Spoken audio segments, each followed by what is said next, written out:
You know,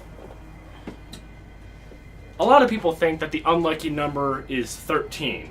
Now, in popular culture that is, but I think the real unlucky number is the number 3, especially in the entertainment industry. So many franchises are either just killed or just go downhill from the number 3, from what it seems to me at least. And I think a lot of people will agree with me. Normally for the number 3, this is what it looks like. You got 2 options. You got the mixed bag, then you just got the what the hell happened? What the hell happened to this franchise? But there are times when the number 3 does not affect every franchise. In fact, the 2 games I'm going to talk about today were not affected by that unlucky number. The bastard sequel, the unholy 3, whatever you want to call it. So, those 2 games, well, I'll just get right into. The first game franchise that was not affected by the number 3 was Fallout. Now, I know everyone always rags on Bethesda, saying, oh, the Fallout games nowadays are nothing like the original Fallout games. Well, of course they're not. It's a whole different company, taking on a whole new idea. But also, I think there's a lot of flack that goes to Bethesda that is unwarranted. First of all, the Fallout games, the original Fallout games, Fallout and Fallout 2, by these people, they are seen as masterpieces. They're seen as these untouchable games that will never be, there will never be a better game than the original 2 Fallout games. While I do think that they are good games, I do have several problems with them. My first problem being, they're so damn hard. Why are these games so hard? And it's not like something where you can just, well, get good at the game. If you have a bad character, you're screwed. And not only that, but it's all in turn-based combat. Now, I don't have anything against turn-based combat. It's not my cup of tea, but there are very good games that have turn-based combat. Wild Arms, Undertale, and some other ones out there. But with the Fallout games, if you don't have a good character, you won't get far in that game at all.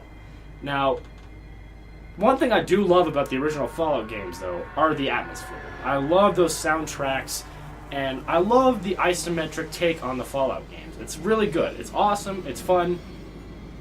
But I gotta say, Bethesda has done a really good job with the Fallout franchise. Fallout 3 being my favorite Fallout of all time. Behind that is Fallout 4, and then Fallout New Vegas is my third favorite. Fallout 3, man, when I first played it, I was about 13 years old, and I didn't get it. I wasn't really into RPGs at that time, but still I was very interested in Fallout. But I didn't play it for a while, so let's fast forward a few years later. Fast forward to when I was like 17. That's when I really got into Fallout 3. You know, I was playing this game for hours and hours and hours, and I still play it for hours. And honestly, I love being able to explore a wasteland in first person. To me, it's just more immersive. And the nice things that Fallout 3 does with the franchise are really good, because there's a lot of options, or skills, I should say, from the older games, but it also adds in new ones as well, which is really nice. Because, well, if it was just a first-person Fallout 1, it probably still would have been good, but I don't think it would have came to me very well. I don't think I would have appreciated it as much as I do. Because as hard as those old Fallout games are, when it gets fun, it's really good. It's pure gold at that point. Fallout 3 still retains some of that difficulty, though. But it's not unfair. It's not really unfair that much, because when I play a game, and when I play a first-person shooter, when I miss, it is my fault. I don't have to rely on stats or chance to hopefully hit something. All I have to do is rely on my skill. That's probably why I prefer the newer Fallout games than the older games, because when I don't feel like I'm in total control of my character and I miss, I don't feel like it's my fault. I feel like I just got cheated out of a hit. In fact, I love Fallout 3 so much that, oh god, these things are heavy. I have the Fallout 3 strategy guide here, the base game, and recently I just picked up the Collector's Edition strategy guide for Fallout 3. This comes with all the DLC in it, and it's really cool. It's an awesome hardcover. I'm trying to get this to not fall. It's a really sweet hardcover. It gives you tons of details. It comes with a map that just fell out onto the floor, so that's always nice. I'll be making sure to pick that up later. But yeah, Fallout 3, the immersive nature of Fallout 3 is some of the most, I don't really know how to say it, man. It's just such a good game, and whenever I play it, I feel immersed in that game. You know, I feel like, alright, I'm just going to play this game for a few hours, and then I look at the clock, and 4 hours has passed. I'm like, what happened? Oh, I know why. I was playing Fallout 3. And man, I love the story in Fallout 3. I used to not really like it because of the repairing system, but that's grown on me as well. I am glad that they ditched that in Fallout 4, though. But what I'm getting down to is, Fallout 3, it may not have the best story in any game, but it has my favorite story in the Fallout franchise. It's my favorite out of the Fallout series because how immersive it is, the soundtrack, that soundtrack is stellar, and seems to be a theme in the Fallout games to have excellent soundtracks. And what else is there? Well, exploring the wasteland, I think, is more fun in Fallout 3 than any other Fallout game. Sure, I will not lie, it can get a little too gray at times, and it's a wasteland. I know it's not supposed to be this pretty looking land, but just throw in some extra colors, please, which they did, thankfully, with Fallout 4. All of the minor stuff, all the minor problems I have with Fallout 3 were improved in Fallout 4, but playing Fallout 3 just feels good. It's one of those games where when I play it, it's good to play, and I know I'm going to be sitting down on my chair or a couch for a while to play that game. I mean, I've probably put about, 5 days worth of gameplay or worth of time into one game save. So, I don't know if that says much about Fallout 3, but to me that says a lot about a game, because when I can just play a game not continuously, but when I can play a game for 5 days in total and still feel like there's stuff to do, that's how you know the game is good. And that's why I love the Fallout games that are made by Bethesda. Sure, they're not perfect by any means necessary, but neither are the old ones. So, yeah. Fallout 3, spectacular title in the series. One of my favorite games of all time. One of my favorite it is my favorite Fallout game. And quite frankly, I think I'll be playing that pretty soon. Now, the other franchise that was not affected by the unlucky 3 was... Come on, guys, you saw this coming.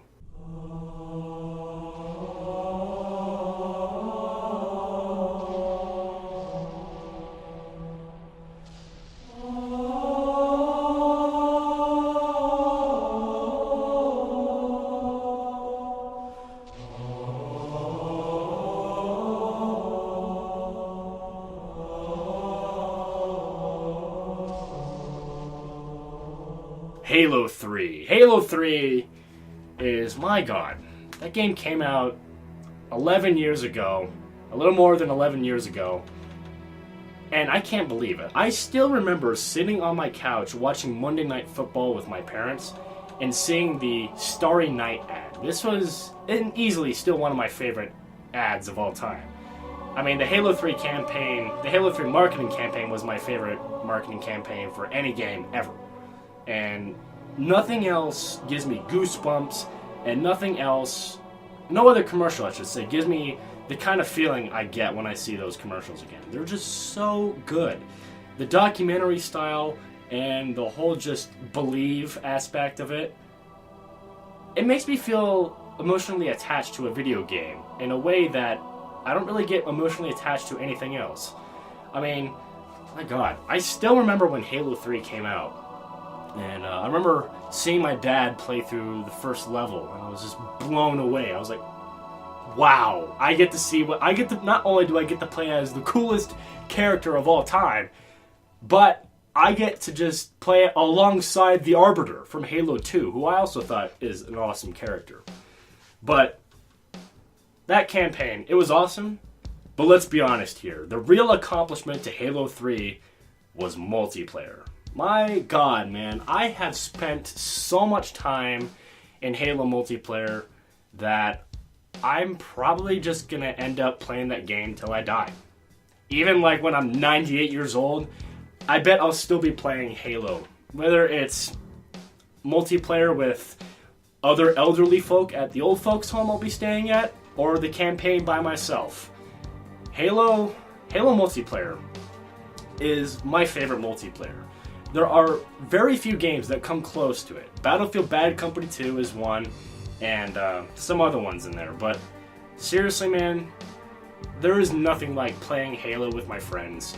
And all the cool innovations that Halo 3 offered.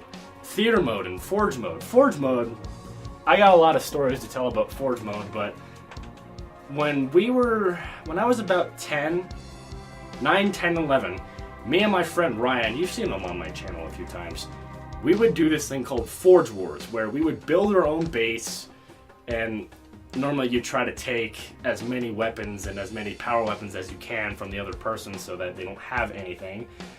But we would take all these assets in the game, build these huge bases, and just invite a bunch of people to the game and kill each other, and it was so much fun. I have never had as much fun in a video game than I've had in the Halo games. No other video game even comes close to being that much fun.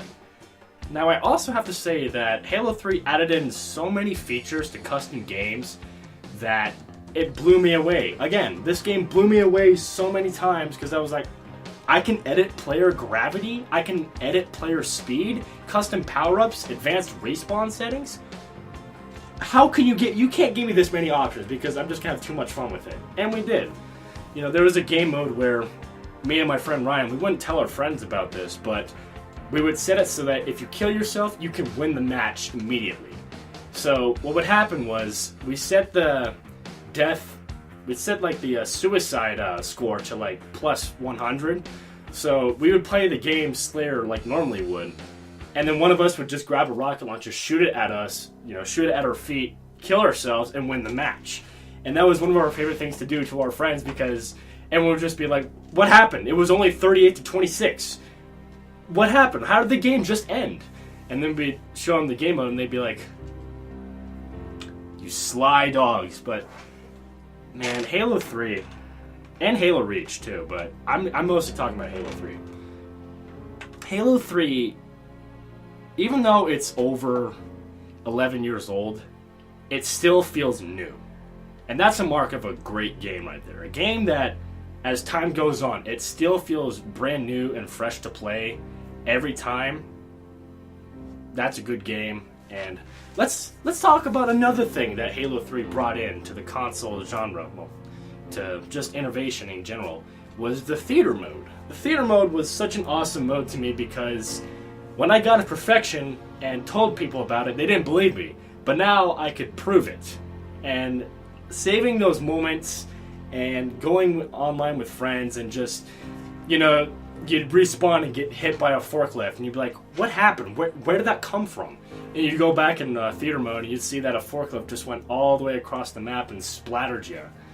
So much fun, man. So much fun. So many fun times in multiplayer that it still feels fresh. With the Master Chief Collection update that just came out, I've been playing so much Halo 3 multiplayer that I think I might get arthritis in my hands with the amount of time I've been playing video games recently, which I'm totally fine with. I'm totally fine with that. But another thing I love about Halo 3 was its campaign. A lot of Halo fans are, let me rephrase that. A lot of fans are kind of diverse. One other thing I want to touch about Halo 3 is the campaign. When it comes to the campaign, a lot of people are split. There's a lot of people who think it's really good, a lot of people who don't think it's that good. I'm on the end where it's awesome. I love the Halo 3 campaign, man. Even the levels that other people don't like, such as Cortana, I love the entire campaign. And don't get me wrong, when you play on Legendary, there are some frustrating moments. And parts where it's even unfair, but still, I keep coming back to it, and that's the thing I value most in a game, is replayability. The music's awesome, and all this other stuff. If it's awesome, that's just a bonus to it. Actually, the music has to be good in order for me to like it too. So, that's another thing I gotta say. The music in Halo 3. Mwah. It's basically... It's mostly a re-recording of older Halo sounds, or excuse me, older... the Halo 3 soundtrack is mostly cocked up of older Halo songs, but they have more production value to them, and they have more oomph to them. Now, some people don't like that. Some people say, man, I wish there were some newer material here, which there is new material here. Don't get me wrong. It's not just a remaster of the first and second soundtracks, but man, those... that soundtrack is so good, so good. And for me personally, it's not my favorite soundtrack out of the Halo series, but it's number 2. It's number 2. First one being a Halo 2. But man, so many great moments, so many great set pieces in the campaigns, so many great and wonderful maps like Guardian and the Pit. I can't believe that Halo 3 is 11 years old. And I'm only 19. I feel old. Like, that's a problem. Halo 3. You know, I have a poster of Halo 3 right there and in my room because I'm just that much of a nerd. See this, too. Of course, I had to get the Halo 3 strategy guide, which, you know, when it comes to strategy guides, I like them just because they're just cool to have. But when it comes to using them, I mostly use them for RPGs like Fallout. But still, I like having anything Halo related, whether it was a book or the Master Chief costume, which I went as Master Chief like 3 times for Halloween until I stopped dressing up. But man, so many great memories playing these games, and split screen multiplayer in that game is so awesome. Oh man, I miss playing that game with my friends online and back in 07. So yeah, those are the 2 games that were not affected by the unlucky 3. Now, I might do another one of these videos in the future, but for now, those are just the 2 I want to talk about, because seriously, number 3 is cursed in the entertainment industry. But you want to check out 2 really good games that are not affected by the unholy 3, those 2 I just mentioned, and some other ones that I'll talk about in the future. That's all for now. Thank you guys for watching, and I will see you in another video.